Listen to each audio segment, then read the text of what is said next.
Senhor Carlos Valadares, eu estou representando aqui o presidente da Codevasf, sou assessor técnico da diretoria do presidente. Eu já atuo nesse segmento aí da bacia desde a década de 90.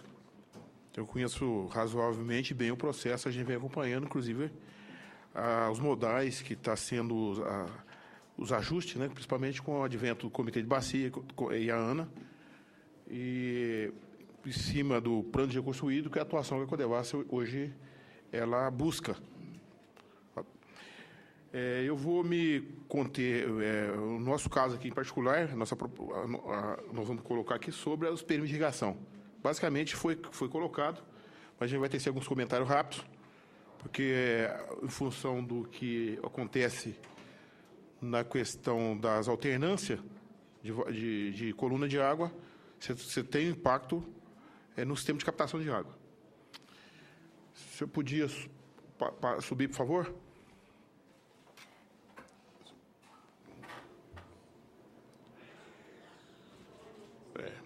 Nós temos na bacia de São Francisco, que capta água direto de São Francisco, 25 projetos. No estado de Minas Gerais tem Pirapora e Jaíba, respectivamente na margem direita.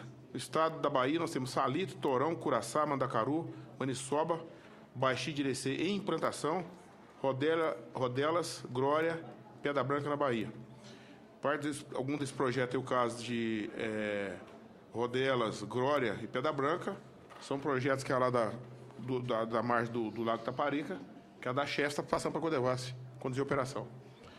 Estado de Pernambuco, nós temos Nilo Coelho, que a captação é feita lá em Sobradinho. Nós temos Nilo Coelho, a captação é feita em Sobradinho, que estende para o Pontal. Tem o Bebedouro, que é o projeto de irrigação mais antigo que tem na bacia. O Brígida, Craíbas, Manga de Baixo, Comandantes e Barreiras, que é perto lá de Petrolândia. No estado de Sergipe, nós temos o Propiá, que foi mostrado aí, Contiguiba, Pindoba e Betume. E o estado de Alagoas, Itiúba, Boacica e Marituba. Sistema de captação com dificuldade, objeto de atenção. Nós temos Jaíba, foi comentado aqui, isso aí já é a parte de Minas, pós Três Marias, porque após Três Marias, o Rio São Francisco recebe águas, contribuições do Paracatu, que é o maior tributário do Rio São Francisco, da maior vazão, Vélez, Urucu e Jequitaí. Aí tem outros menores, mas de vazão significativa, e no Jaíba, já tá, lá o canal de chamada está baixo. Pirapora também. Subindo, nós temos Torão, Propiá, que já foi mostrado aqui agora. Teve que fazer, além daquela limpeza que foi mostrado, teve que fazer uma adequação do flutuador, porque esse projeto Propiá, ele buscando a aptidão, o forte dele hoje é piscicultura. Contiguiba e Pindoba, Betume e Boacica. Providência. Ações emergenciais para garantir o abastecimento de água. Limpeza de canais, de chamada, instalação de sistema de bombeamento flutuante. As despesas, a Codevasf está custeando e, num primeiro momento, a Chef também contribuiu com suporte. Isso, o caráter emergencial. Como foi colocado aqui, como o assunto passou a ser recorrente, nós estamos trabalhando, são orientações, e por si só a gente também já começa a entender o processo dessa série de reuniões que é feita lá na ANA, que vai acontecer dia 4, a próxima, foi citado aqui. Nós estamos fazendo um planejamento alternativo, que seria o plano B, né, visando adequar o novo cenário estabelecido. Nós entendemos que ele não é eventual. Porque o que acontece? Os projetos eles são... você tem as estações de movimento, são projetadas, fundamentadas em parâmetro histórico de vazão, e no momento de que a vazão vai baixando, você tem que ficar correndo atrás de flutuador. Então, nós vamos fazer um plano B, já para ter uma alternativa, diria até fixa. Se houver a reversão, você está com a estrutura anterior instalada. Planejamento alternativo visa adequar o novo cenário estabelecido e não eventual. Sistema de captação flutual móvel, porque o sistema de captação você não pode, na verdade, espichar a sucção. Você tem que levar o bombeamento aonde a água estiver. A sucção você não pode aumentar, senão vai entrar e tem cavitação na bomba. Manutenção periódica da estrutura de captação e recálculo básica do projeto, aquele que foi feito lá atrás, prover orçamento específico para o objeto. Isso aí também foi discutido no primeiro momento, mas foi discussões que teve lá foi encaminhado até na ANA, quem vai bancar a conta, né? Então, discutiu-se quem vai bancar essas despesas. É um assunto, acho que vai ser tratado na próxima reunião e vai buscar um norte. Ou então, a Codevasf vai ter que fazer gestões junto ao orçamento para ter uma fonte orçamentária própria. Foi um dos encaminhamentos que deu lá. Mas, de qualquer maneira, o assunto está em discussão e tem que evoluir. Aqui eu vou passar algumas fotos ilustrativas, que já mostraram aqui, mas eu não vou... essas fotos, a autoria dela é da CHESF, do último relatório, não é desse recente, que eu comentei. São fotos aéreas.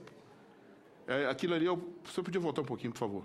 Isso é o projeto Propiar, são alternativos que tem buscado no Bar São Francisco, que o senador conhece muito bem, né, senador? Então, hoje a piscicultura lá é uma realidade forte e você vê, a vida da pessoa está aí dentro. Se falta água, complica tudo. Então, nós temos que correr atrás. Você tem, por exemplo, em outras ocasiões, é o plantio de arroz, né? Mais questão do baixo. O arroz, no momento de embuchamento, ele não pode, de maneira nenhuma, faltar água. Senão é prejuízo. Então, tem que correr atrás. Pode subir um pouquinho, por favor. Aqui é a captação que foi mostrada. Ela está um pouco longe, porque eu fui pegar essa foto. Então, você tem a ET lá em cima. A estação de captação de água. Esse é o canal de chamada, ou canal de chegada, como se fala. Ele está com macrófitas. Logo a cidade ali tinha esgoto dentro do rio, contribui para isso. Mas isso aí não pode ser dificuldade para manter o projeto. Pode passar, por favor. Aí eu consegui Bepindoba. Esses projetos lá, eles têm uma conotação distinta em função dos locais que estão estabelecidos. Eles têm bomba reversa. Eles têm bombeamento de água para dentro do rio, para dentro do projeto, e o contrário. Então, está mostrando as duas situações. Ali, a captação, na verdade, é do lado esquerdo, e tem um bypass de um flutuante, porque a estação não está funcionando. E, então, você está jogando água dentro do canal em caráter emergencial. Pode passar, por favor. Aí, próximo, aquilo que a gente está comentando, esse canal é o canal de chamada. Ele vai chegar, porque ali você tem um chamado tanque de tranquilizante, né? Exatamente para a bomba puxar água com a densidade firme, no sentido de evitar a entrada de ar.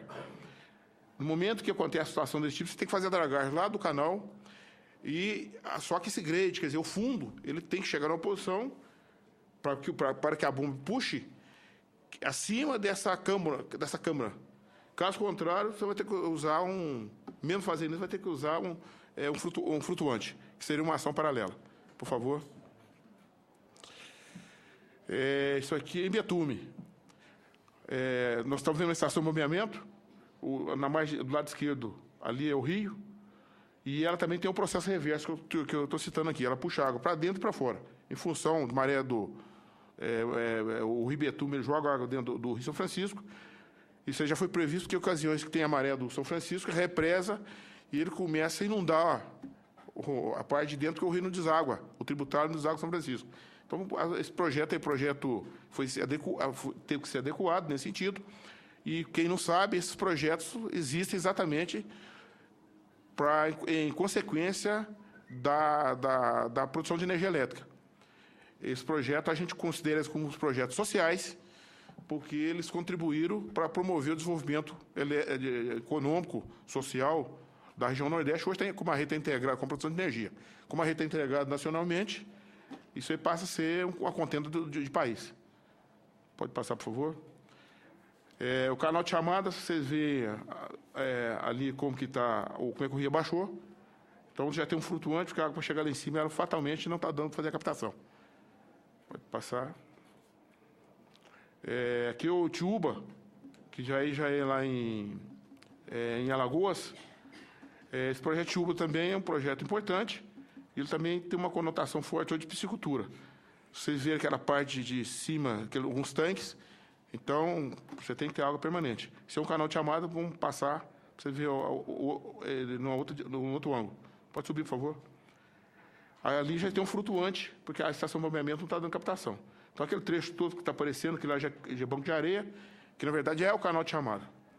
E aí vem a questão, para você, se a água baixar mais, você vai ter que fazer um acionamento dentro do rio, que é uma dragagem pesada, né? E talvez abaixar ou prolongar o flutuador. Isso vai depender do que ocorrer com a altura da coluna de água. Isso aí é o projeto Boacica. Esse projeto Boacica tem um canal de chamada e ali já está no flutuador, que é lá que vocês estão vendo. E o canal de chamada está assoreado, né? Então, nesse próximo planejamento está sendo feito, isso aí vai ser limpado e, possivelmente, talvez vai ter que dar mais uma baixada no flutuador. Então, envolve toda uma questão hidráulica, talvez aumentando mangote ou tubulação. É um processo que nós estamos dentro daquele planejamento que nós citamos aqui, de não trabalhar mais considerando a situação como emergência, sim um cenário real que existe. A distância do canal de chamada, lá ele estava próximo, aquele, não dá para ver porque a gente não tem um zoom, mas se vocês olhar lá em cima, onde está aquela casinha branca lá em cima, a pé daquela estrada, ali que está a estação de bombeamento. Então, todo esse trecho tem que ser dragado. E aí o grade, quer dizer, o fundo, vai nos indicar se, dependendo se entra com topografia, tudo para analisar, se vai ter que rebaixar mais ou não. Caso contrário, flutuador. Pode passar. E o Marituba, que ele abastece, inclusive, um povoado também, essa captação de água, que é um projeto já quase lá próximo ao Atlântico, para frente de Penedo. Pode passar. Bom, o que a gente queria mostrar era isso. Agora, uma situação real que está existindo, que existe, nós não podemos fugir disso. A geração de energia elétrica é indiscutível, né? A importância da geração de energia elétrica. Só basta ver se a gente ficar no escuro, é bem complicado isso aí. Mas, por outro lado, conforme o Comitê de Bacia vem discutindo, a parte da Lei 9433, que é a questão dos usos múltiplos, nós temos que praticá-lo. Vai ter que buscar alternativa, como já foi citado aqui. A própria Chef tem mostrado isso aí com até, eu diria, até uma notícia boa para a população de São Francisco, que a tendência é de buscar outras matrizes energéticas com o tempo. Não é tão fácil, mas já é uma consciência que, de fato, tem que buscar outras matrizes energéticas. Foi colocado aqui a respeito dos planejamentos que o doutor Wagner, lá do Comitê de Bacia, mostrou. Parte daquelas obras que foram mostradas com os projetos que estão em estudo são conduzidos pela Codevasf. Todos esses projetos eles vão entrar no plano decenal de recursos que está fazendo revisão. Então, a análise do avanço, da dimensão, isso aí vai ter que ser trabalhado dentro desse contexto. Isso aí, hoje, você tem que trabalhar com responsabilidade social, fundamentado no princípio que o projeto tem que ser técnico, econômico, social e ambiental. Ou seja, tem que ser desenvolvimento, que é o sustentável, desenvolvimento sustentável é isso. E nós vamos isso lá na Codevasf eu diria, é regra para ser adotada. Muito obrigado. Obrigado. Obrigado. Tadeu. Senhor Tadeu Ferreira da Silva, representando aqui a Codevasf, pelas suas informações. Eu agora vou conceder a palavra ao penúltimo orador convidado, Luiz Carlos Souza, que é nosso conterrâneo coordenador geral do Fórum Sergipano de Comitês de Bacias Hidrográficas.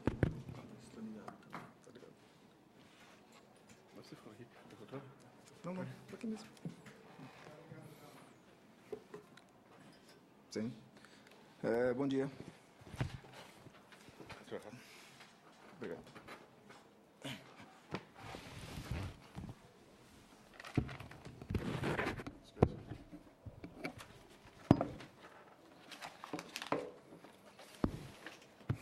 Bom dia, senhoras.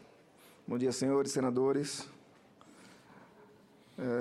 Em nome do senador Antônio Carlos Valadares, eu gostaria de cumprimentar a mesa. Esse senador brilhante ex-governador do estado de Sergipe e presidente dessa comissão.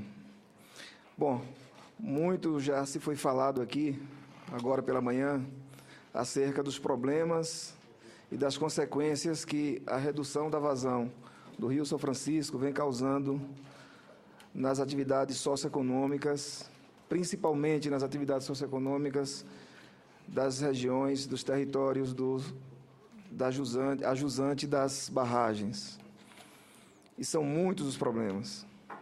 Nós vivenciamos a região e, consequentemente, estamos apreensivos com a questão da mudança climática e, principalmente, com a falta de chuvas, causando todos esses transtornos.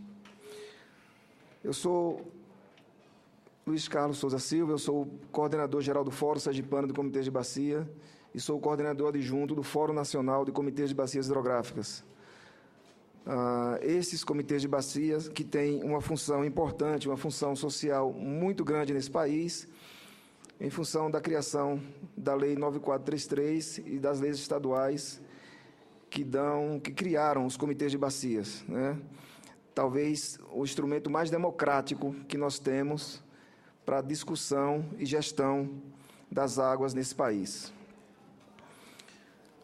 A questão maior está justamente quando a gente aborda a prioridade da matriz energética nacional. A energia elétrica é prioridade, é a nossa principal matriz energética, e talvez por isso nós estejamos com tantos conflitos pelo uso da água. Se a lei diz que a água deve ser compartilhada pelos múltiplos usos, nós percebemos que a produção de energia tem prioridade. Isso vai em detrimento do que a própria lei estabelece num dos seus fundamentos, em que diz que, em situação de escassez, a prioridade é do abastecimento humano e da dessedentação de animais. E, ao visto, a gente prioriza, em grande parte, a produção de energia elétrica, tendo como consequências gravíssimas os problemas socioambientais adjusantes das barragens. Isso é um desrespeito à lei, não tenham dúvida quanto a isso. Nós estamos indo de encontro ao que estabelece a lei. É um desrespeito e precisamos contornar essa situação. Os comitês de bacias têm como das suas principais funções a mediação de conflitos. Essas mediações são fundamentais para que a gente possa gerir com sabedoria, com alvidez e, principalmente, com discernimento cultural a gestão das nossas águas. Porém, o que nós temos percebido é que há um certo enfraquecimento desses propósitos. Os comitês de bacia, por muitas vezes, não são ouvidos. As decisões são feitas de forma unilateral. As decisões são feitas em cima, senhor senador, em cima de um tempo muito curto para que as soluções sejam mitigadas a contento. Um dos maiores problemas na redução da vazão do Rio São Francisco, sem sombra de dúvidas, está no abastecimento de água. Eu sou técnico da Companhia de Saneamento de Sergipe, a DESO, e lá no nosso estado a gente tem vivenciado problemas muito sérios na captação de água. Recentemente nós defendemos uma tese de doutorado em que avaliamos uma grande preocupação quanto à dependência do Rio São Francisco para os municípios do estado de Sergipe. Nós temos 75 municípios, dos quais 30 dependem diretamente das águas superficiais desse rio, totalizando aproximadamente 1,5 milhão de sergipanos, porque nela consta a Grande Aracaju. Há uma dependência muito grande também das águas superficiais do rio, da bacia hidrográfica do Rio São Francisco para cerca de 10 municípios no estado de Sergipe. Às vezes, a gente analisa a questão da produção. É pequena quando a gente vê o montante necessário para alguns projetos. Lá no estado de Sergipe, nós captamos aproximadamente 13.300 metros cúbicos de água por hora para atender a essas demandas. Porém, a cada dia, a gente tem tido dificuldades em captar essa água. Como foi visto aqui em algumas figuras, algumas imagens, o problema maior está na captação dessa água e os custos que essa captação são gerados para as companhias de saneamento. Porque com a redução do canal, a água fica mais distante e os sistemas de captação, os sistemas de tomada d'água, eles não acompanham naturalmente essa redução. Nós temos que buscar isso de uma forma técnica e, às vezes, dificultosa, levando até a solução de continuidade em alguns sistemas. Portanto, essa questão de difícil adaptabilidade. Mas nós somos seres humanos, nós criamos esse problema e nós temos que resolver esse problema. A redução da vazão do Rio São Francisco, ela é feita através de duas justificativas. A falta de chuvas, principalmente nas cabeceiras dos rios que compõem a bacia, notadamente nos estados de Minas Gerais e Bahia, mas também pelo homem, quando prioriza a produção de energia elétrica, retendo essa água nos seus reservatórios. O estado de Sergipe, juntamente com o estado de Alagoas, são aqueles que mais são penalizados. São os estados que têm problemas seríssimos hoje, principalmente porque entre Sergipe e Alagoas nós temos a região estuarina do Rio e a Cunha Salina já está adentrando a níveis elevadíssimos. Como foi mostrado aí, o IBAMA monitora a Cunha Salina do Rio São Francisco. Mas uma coisa é monitorar, é você saber levantar os dados técnicos, saber o quanto isso está afetando, mas outra coisa é tomar atitude para que isso seja feito de uma forma adaptável. Não se adapta uma população, uma comunidade, simplesmente que tem projetos com água doce e, de repente, muda para água salinizada. As perdas, as consequências socioculturais, socioambientais e socioeconômicas são imensas. E nós temos essa preocupação enquanto comitê de bacia. Nós debatemos isso a nível de Estado. Só que essa é uma questão a nível federal, de solução a nível federal. E a solução, eu acredito que está com os senhores. As elevações dos custos de captação de água, às vezes, as companhias de saneamento, como também os projetos de irrigação, não conseguem arcar. Da última vez em que a redução do Rio São Francisco baixou dos 900 metros cúbicos por segundo, se não me falha a memória, em 2005, chegamos a 850 metros cúbicos, se não me engano, próximo aos 900, o sistema de irrigação de um dos maiores projetos de irrigação do Estado, o Platô de Neópolis, sofreu um prejuízo de cerca de R$250 mil, porque houve quebra no sistema de bombeamento. E são bombas gigantescas, caríssimas, em que a associação teve que arcar com esses prejuízos. Veja que são várias consequências, são vários os problemas. E as soluções, volto a repetir, acredito que estão com os senhores. A dependência da sociedade sergipana e alagoana, principalmente, eu digo sergipana e alagoana porque é quem mais está sofrendo com esses problemas de redução, né? Não somente o estado da Bahia, a Bahia também tem entre Sobradinho e Xingó, tem vários projetos, mas, como foi frisado aí, o último reservatório é quem mais sofre. E do último reservatório até a Foz, nós temos vários municípios que dependem dessa água. Nós temos vários trechos no Rio São Francisco em que já se atravessa a cavalo, ou até mesmo a pé. impossibilitando a navegabilidade. Nós temos vários trechos no Rio São Francisco em que o assoreamento está numa condição deprimente. Oxalá, se em vários canais não estejam já em situação de interrupção. Os projetos de irrigação, principalmente para a risicultura, vêm sofrendo danosamente, porque além da queda na vazão, nós temos a evapotranspiração, que é intensa nessa região. Então, o que é perdido em termos de redução de vazão na barragem, o que é liberado numa redução menor, ao longo do curso do rio até a sua foz, também existem muitas perdas por conta da evapotranspiração, reduzindo mais ainda essa condição e essa produção de água para atender esses projetos, essas demandas.